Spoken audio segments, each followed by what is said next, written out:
И по 3 недели жалбата за 2-годишната затворска казна на екс-премиерот Никола Груевски никако откривичен преку апелација да стигне до Врховниот суд. Кочењето на процедурата првостепениот суд пред 2 недели ја правдаше со жалбата на поранешната министерка за внатрешни работи Јанкуловска, која е осудена за истиот случај, но во издвоена постапка. Но барањето на Јанкуловска да се преиспита постапката на кривичен веќе стигнал до второстепениот суд. Алфа праша во Скопска единица дали барањето за вонреден правен лек на Груевски е испратено до Врховен, од каде ни кажаа дека процедурата била во тек. Се поверојатно е дека случајот на Груевски ќе почека во фиока. Врховен не може да одлучува по жалбата без мислење од СЈО. Рокот на обвинителката Катица Јанева е 15 дена, но ништо не ја спречува мислењето да го достави после утврдениот рок. Оти казнени одредби за тоа не постојат. Откако ќе стигне мислењето од СЈО, Врховен може да закаже седница веднаш, а може и по неколку месеци. И за ова нема краен рок, ниту казнена одредба.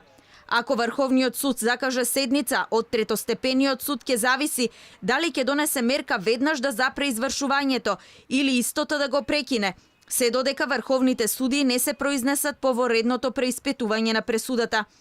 Таква одлука имаше во случајот со екс-премиерот Владо Бучковски за аферата Тенковски делови.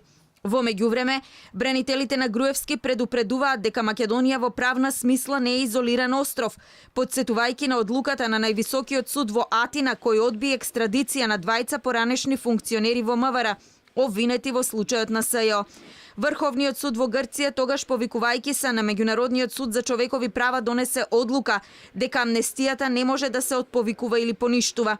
Поранешниот премиер Груевски е во Будимпешта, каде бара политички азил поради како што тврди заканите по неговиот живот. Во изминатиот период тој во повеќе наврати предупредуваше за политички притисок врз судството, како и дека случаите кои се водат против него се политички прогон за по секоја цена тој да заврши во затвор.